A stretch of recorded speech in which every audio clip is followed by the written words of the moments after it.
What's up, guys? This is C Matador. Welcome to my first recording. Today I'm going to be going over a heads-up match I played with Gnarus King a couple days ago. Match is still pretty fresh, but even just looking through this, there are some spots that I didn't particularly care for.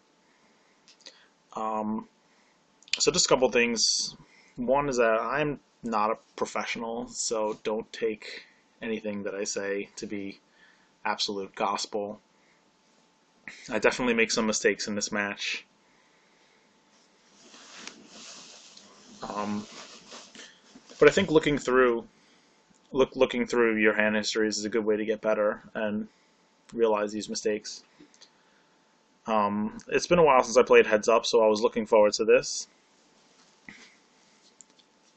I've never played heads up against this particular opponent before, but if you can see, we have some stats on them. This is from full ring tournament play, and my initial read going in was that my opponent was going to be on the passive side. As you can see, the VP 24 means that they play about 24% of hands, and the PR is the pre-flop raise of 7%.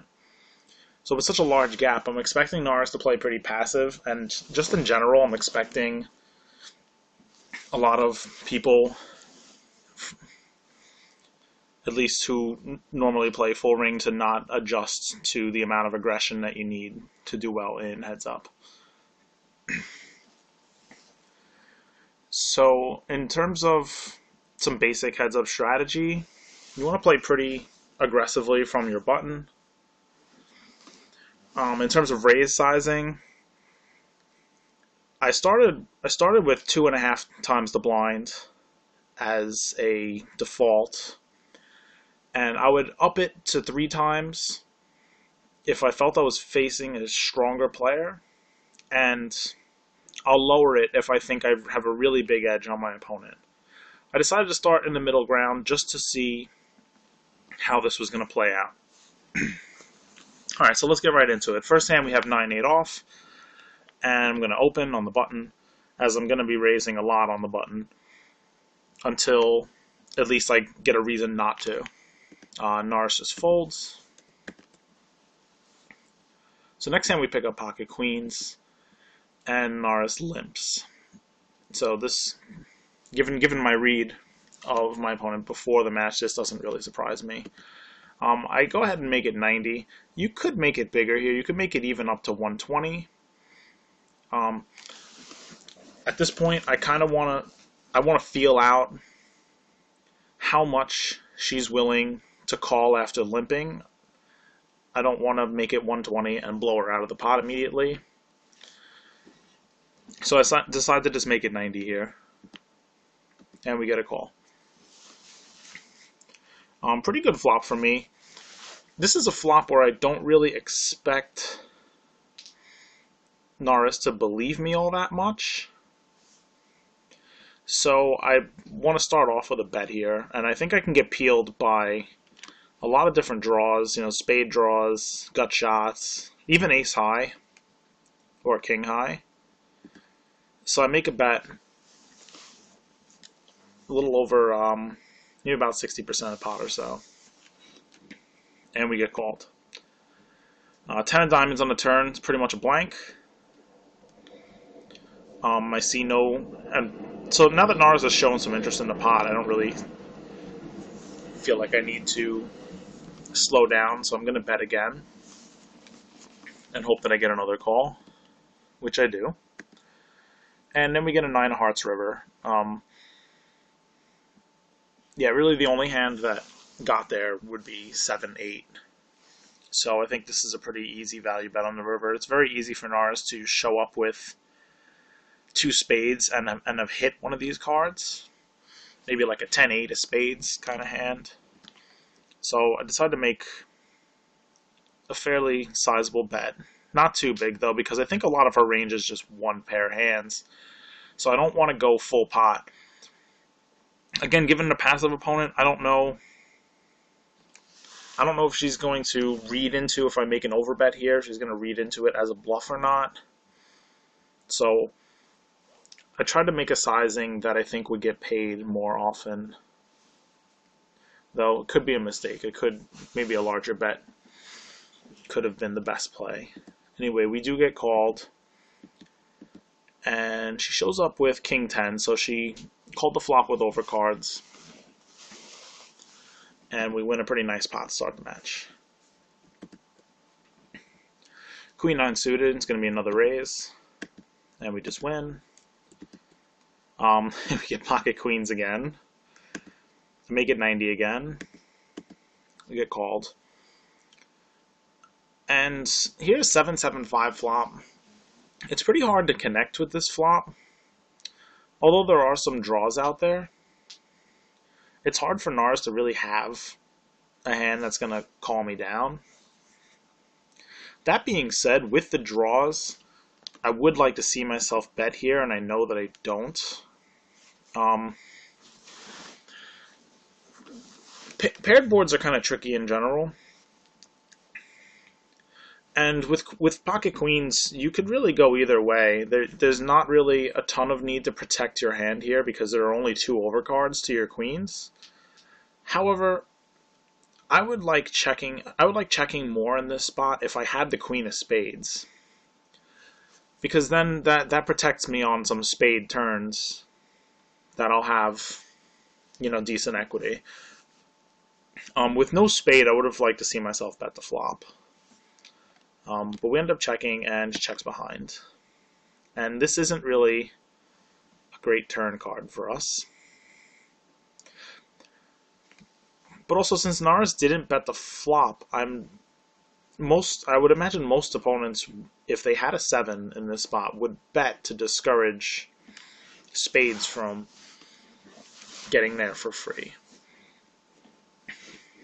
Although I'm probably betting most of my flush draws on this flop.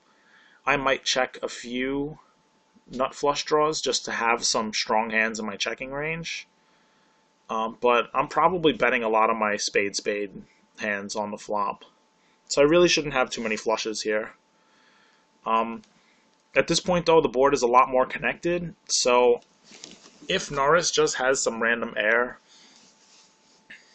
I kind of want to just take this pot down now, so I throw out a bet, and we get raised. But going back to what I was saying earlier, it's kind of weird because I would have expected a strong hand to not check behind on the flop. I would also expect people to bet their flush draws on the flop. Although, given my read on Gnarus being loose and somewhat passive, it is entirely possible that she did check behind the flop with 2 spades. That being said, I didn't end up making the call because in-game it just seemed fishy to me. We get a pretty bad river. I mean, this is a good and bad river because it's going to be scary for both of us. And I could end up even getting a free showdown against the 7 in this spot. But I think I pretty much just have to fold to a bet here. Gnarus ends up checking behind and shows up with 9-3 of clubs. So she raised the turn with a gut shot, hit it on the river, but didn't follow through. So interesting to see that play, and we'll keep that in mind going forward. Jack 6 off here. I'm just going to check. Jack high might very well be good, so I plan on just checking this run out and trying to show my hand down. When she overbets, there's really nothing to do here but fold.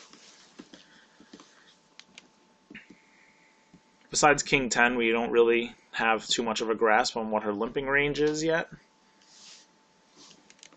So it was easy for her to have a piece of that board. King Queen suited, very good hand. We're going to raise that up. So I think this is the first time she's flatted one of our button raises. The other hands that we've played so far have been out of the big blind. 8-6-4, not a great flop for our range. It's a better flop for her range calling. Um, Very similar to the first Queen's hand. I don't really expect to get a lot of folds if I bet here. There are a lot of different hands that connect with this board in some way. So, and I think there are some hands that I'm beating. The purpose of to betting is either to fold out better hands or get called by worse.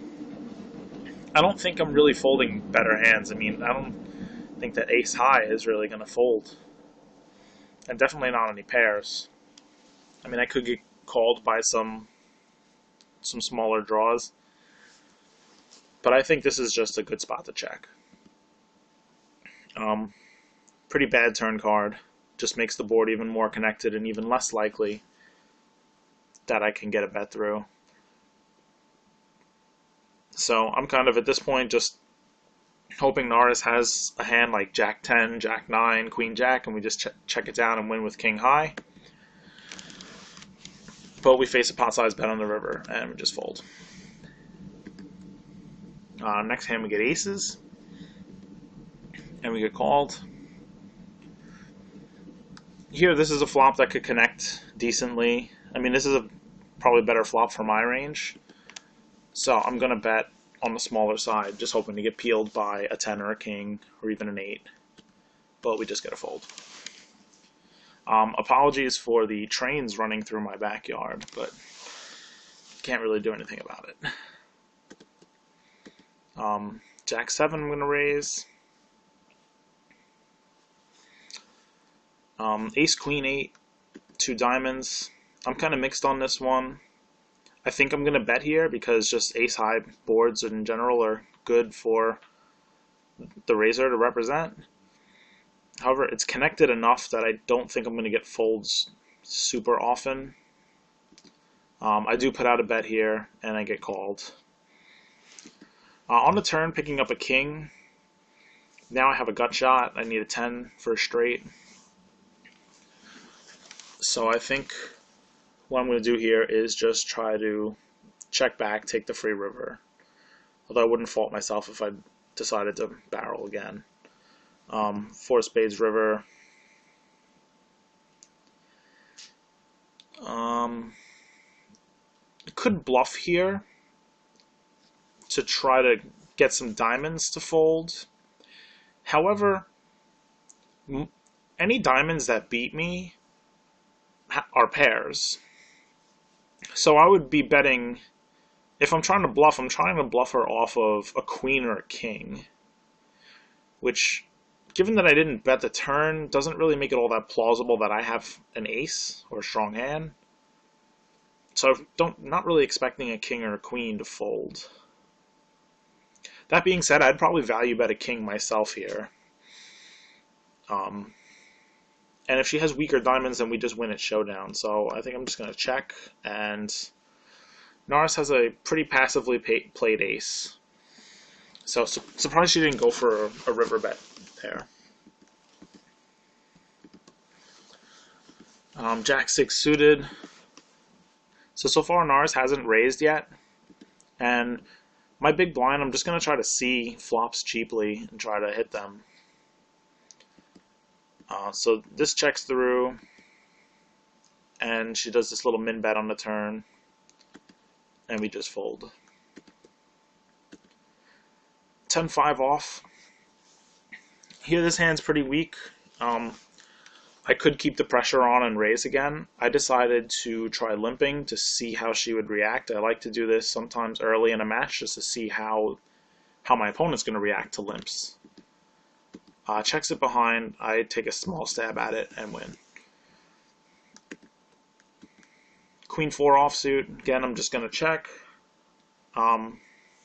We get 3 aces on the flop. Checks through. I can pretty much have any 2 cards in the big blind, so I decided to stab out here. Both for protection and... I mean, I don't think I'm getting a king to fold. But she could very easily have 2 live cards here, and just getting them to fold isn't a bad thing.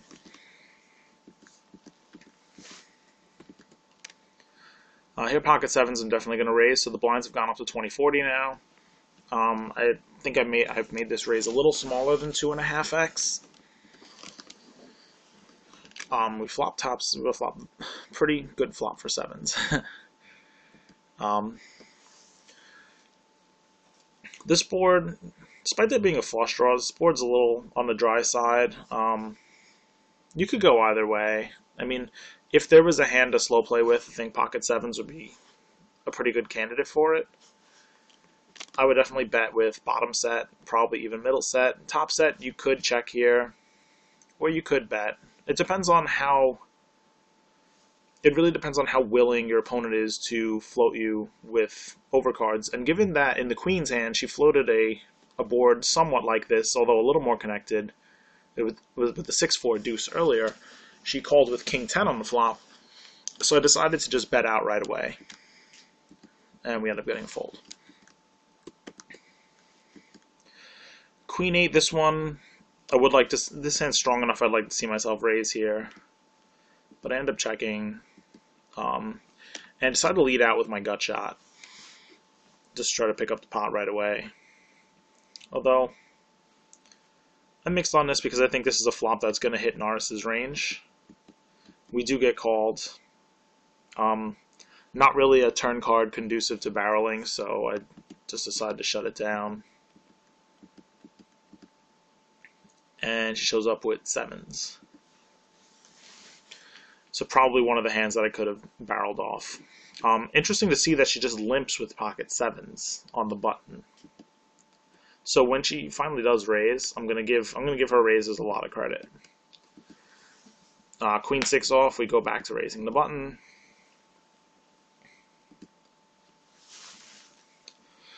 This flop here, pretty draw heavy and pretty good for Gnarus' range. She leads out for a very small bet, min bet. Getting 5.5 to 1, having the queen of diamonds in my hand, I think I'm going to peel one here and see if I improve to either a card that makes my hand stronger or a card that's good to bluff on, like an ace or a king. This doesn't really change much, and I think I just decided to just get out here.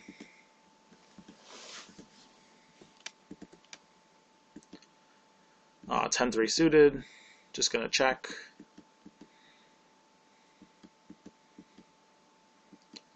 I maybe could have betted this. I don't think my hand really has too much showdown value. And interesting that she checked back with Queen 8 on the river after rivering top pair. So far, almost 20 hands in, the vibe I'm getting from this match is that this is going to be a longer match, given that she's pretty passive. So I think I'm going to try to be aggressive, but I'm also not going to really put my neck out there too much, because I don't need to. I can take a lot of like high percentage spots and not have to make risky plays. So I think what you're going to see is a lot of very just straightforward play from me until you see otherwise. So ace 10 is obvious open here. We just take it down. Queen jack, I do decide to raise. And we flopped a straight. We flopped a nut straight with a gut shot straight flush draw. So here I decided to bet pretty big because this board is very connected. So I would also make a large. So I'm basically betting large with my entire range, where I'm going to have overpairs. Sometimes I'm going to have overpairs with and without a spade. So I want to bet large to charge draws and just get more value on this type of board, because it's easy to connect with this type of board. Whereas a dry flop, I don't need to bet as much because it's easy to miss. It's easy to miss that board. So we end up getting raised pretty large. Actually, it looks like a pot size raise. So she put in 750 with 1600 behind. I would imagine that she's just ready to get it in right now. If I had the button, there's a case for flatting here and getting her to shove the turn. However, what I don't want to happen is to just call this bet and for the turn to go check, check. So I'm just going to shove it in now. We end up getting it in. And turns out I was free rolling her, but did not catch a spade. So we end up chopping. Ace Jack's going to be a raise.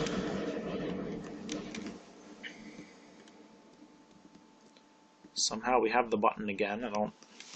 Maybe we missed a hand in the replayer. Ace 3 we get called. He has a pretty dry flop. I decide to check back. Once we get checked twice, once we get checked 2 twice here, I think I could just bet my 3 for value. She might call with some draws. She might call with some ace highs, and we just win right away. I mean, we have a 3, but it's a pretty vulnerable hand, so I'd like to at least charge her some money. Here we get the 4-8 of diamonds. Don't really catch too much. Just check and fold. Here we raise the 4-6 off.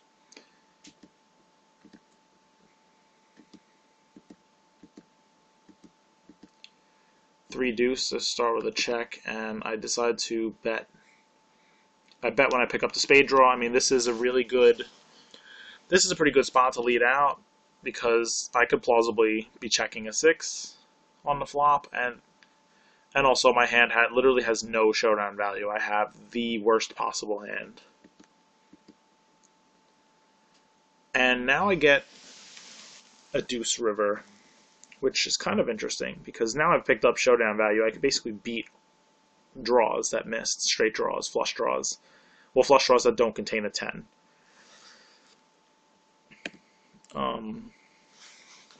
So it looks like I went ahead and made a little blocking bet here.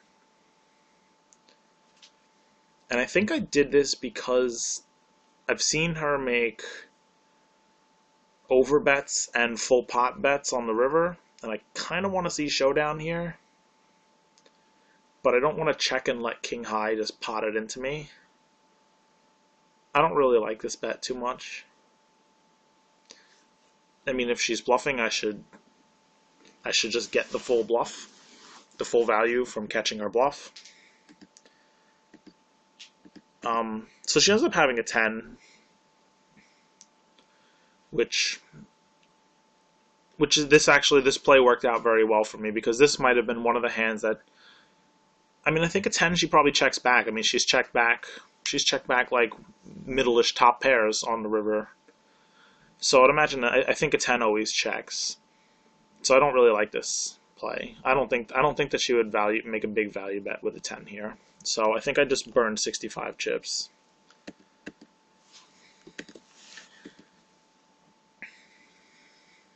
Seven deuce. Wait, what happened?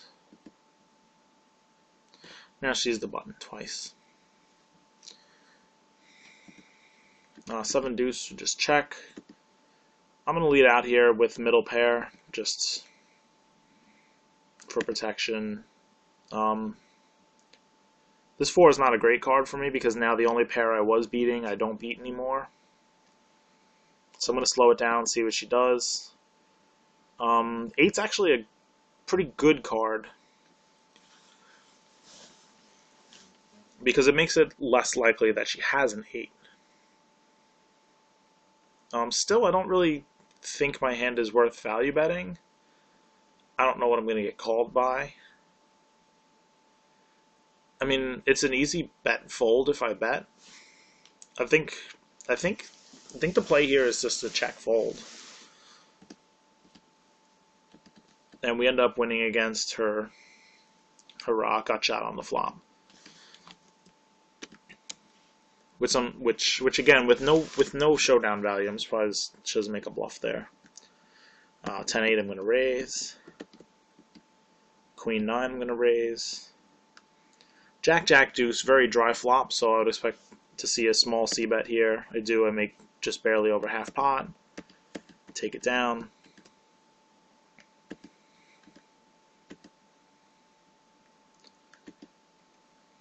$10-5. I decided to check the flop here, and I call a bet. This is pretty interesting.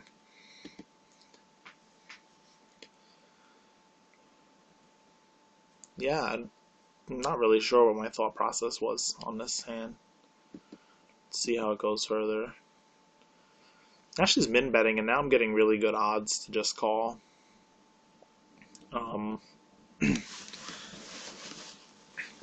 I feel like I'm sort of like turning my hand into a bluff catcher against draws.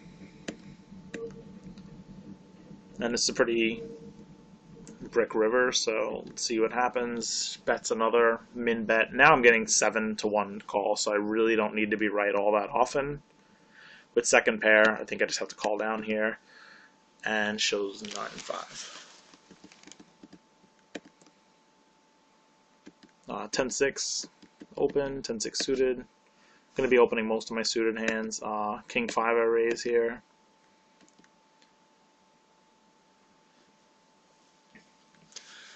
She does the min bet lead out again. I mean, this is a board that connects pretty well with her range. I think I'm going to peel one here with the backdoor straight draw, backdoor flush draw. I do peel. Now I have a gut shot, but this isn't really that good of a card. I mean, I guess there could be an argument for bluff raising. I do have a 5, so I block 4 or 5, but I really don't think she's on that level thinking about these kinds of things. So I think she's kind of just going to look at her hand and say, I have a good hand or I don't have a good hand, to determine her decision of whether she's going to call or not. So I think I should just get out of the way.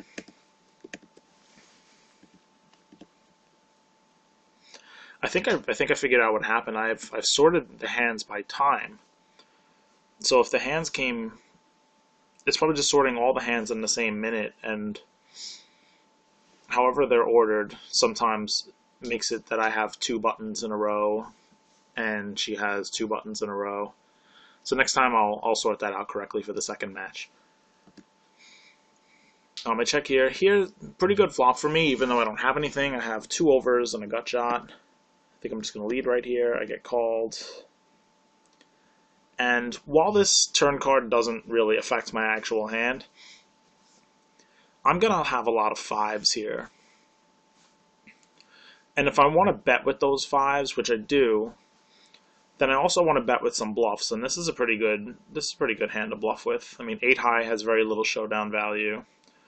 I can improve to top pair with a 7 or an 8, and a 5 would make me, and a non-club 5 would make me the nuts. So I'm going to bet again, and we get a fold.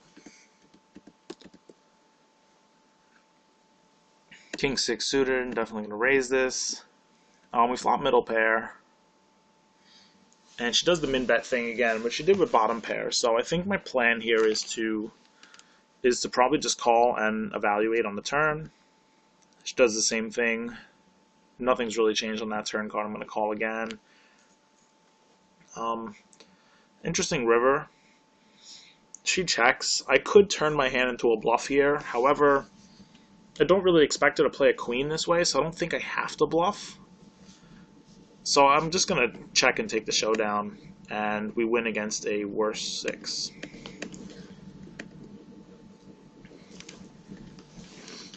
So we open ace-9 off. Decent board for my range. I'm going to c-bet. We get called. This would be a pretty good card to barrel against some people. But as I said earlier, I'm going to play it pretty close to the vest. I think I have a pretty good edge right now in this match. And plus ace high could be good. We get potted on the river. This one I actually thought about for a little while. I feel like, I mean, as it should be, this is a very polarizing bet. I think she either has a king or she has missed diamonds. Or a missed straight draw of some sort. I think the big thing is we have the 9 of diamonds. So we're blocking one of the 9s and we're also blocking one of the diamonds. which is not a huge deal in heads up. I think this would be a marginal call at best. So, in a match where I think I have a pretty good edge, I'm just going to pass up on this potential spot and just let her have this pot. So now we have antes. We're at 30-60. I'm not going to do anything with 8-5. I should either lead the flop or the turn. I mean, my hand has no showdown value. It's going to be hard to improve. I should just bluff at this, and instead I just let her have the pot. Now I've gone to min raising. There's a little more with the ante. There's a little bit more money in the pot, and at this point, I definitely think I have a pretty big edge. So I've decided to just go to min raising probably for the rest of the match.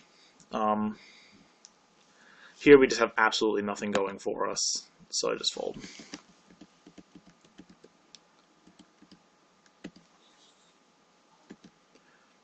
Queen 7, I just check behind. Here we flop an over and a gut shot. I decided to just check, as I expect this board to hit a range a decent bit. We turn to straight.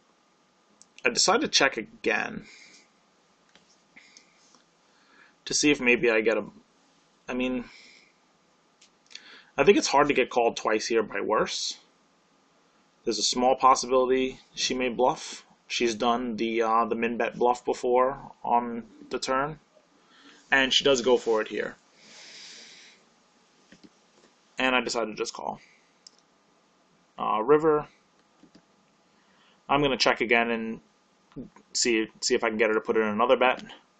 She goes for the min bet again, and I raise, and she just folds. So we got 120 chips that we probably wouldn't have gotten by just leading the turn. So I like that decision to check. Ace Queen, obviously premium hand here.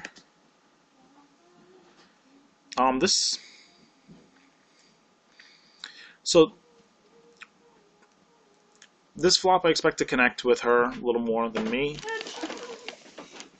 Expect to connect a little more with her range.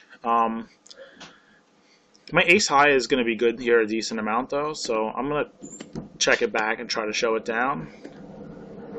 Here she makes the min raise again, the min bet rather, and this would be a pretty good spot to throw in a bluff raise. However, with a lot of draws, I think I'm going to have to, if I do bluff raise, I'm going to have to bet the river. I just call. I think this is okay too. This is a pretty bad river. The most obvious draw is got there, the flush draw on the flop, and the open ender. For some reason, I wasn't just feeling. I was feeling like this wasn't genuine.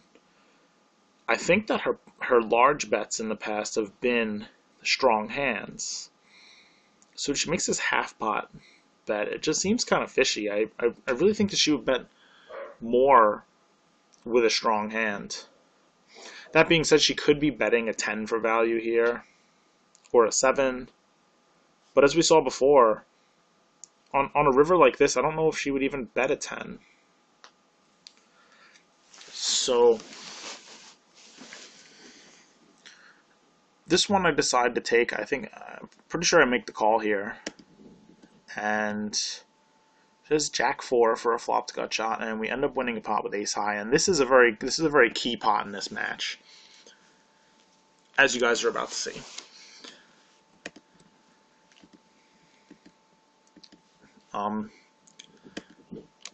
So I think Gnarus might be a little rattled from that call, as we'll see going forward. So we flop a deuce. I bet to just try to take it down right away.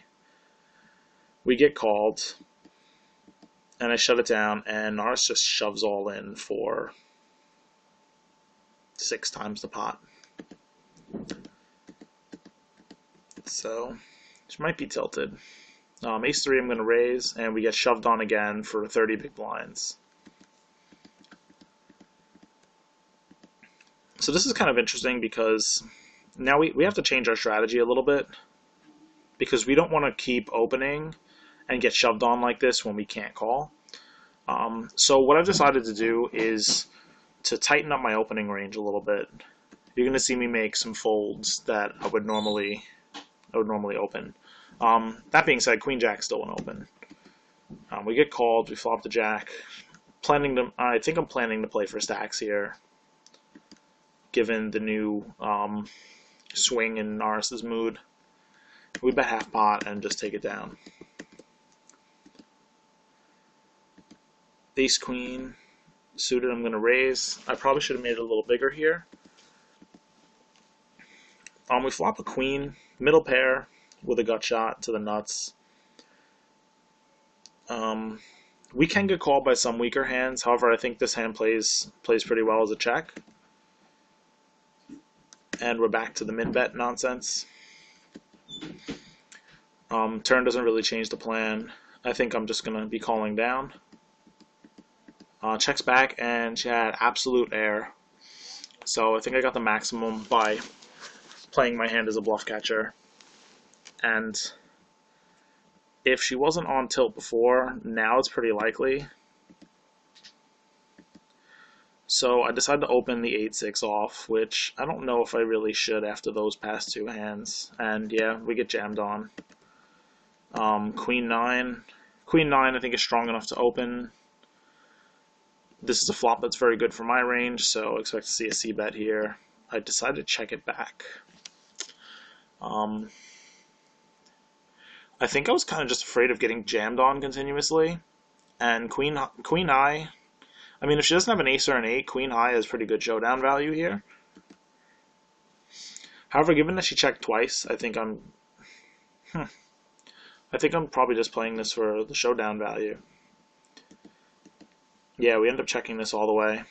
I don't know how I feel about that. So 6 high and didn't decide to take a stab at any point in the hand with no showdown value at all. I mean, she plays the board here. King Deuce. I decided to try the limp again. Now we're up to 40-80. I decided to try the limp again because I've been getting jammed on a bunch. This is also another adjustment that I've made to the shoving. Oops. And she checks and just shoves the flop. So, but at least we got to see we at least got to see a flop in this spot. I mean, it's very likely that had I open raised, she might have just shoved over my raise. And now it's pretty significant that her stack is about 20 big blinds right now.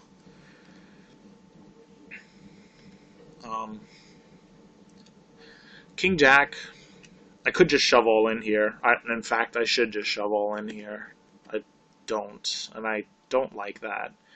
I mean, King Jack is a strong enough hand, is definitely strong against her limping range, and she might just call it. She might just call it off with worse. We get overbet on the flop and just give it up. 4s, I decide to check. You get jammed on. 7-4 suited. I do go for the raise. I'm not really a huge fan of it. We get jammed on. King 8, I decide to limp, as I don't want to play for stacks, but I think I do want to try to see a flop, and we get jammed on anyway. So now I'm kind of hoping she jams it in. And I decided to check here with the aces because Gnarus has shoved a lot post flop as well. So I'm trying to set up a spot here where I could try to get her to just jam the flop. Kind of a not great flop. I mean, you know, we flop the nuts and that's great, but I don't think she's gonna just jam it in with the ace on the board because it's pretty damn hard for her to have one. So I check to try to let her bet. Doesn't take the bait. At this point, I do need to A, build the pot, and B, protect my hand a little bit because I have no spade. So I make a bet, and we just win the minimum there.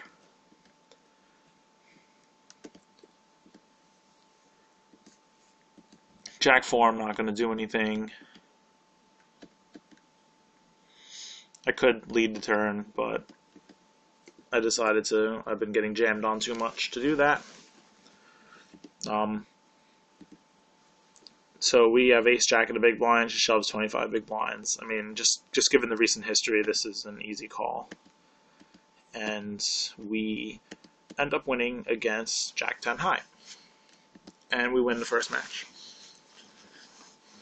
Alright, so I hope this was informative and you guys learned something.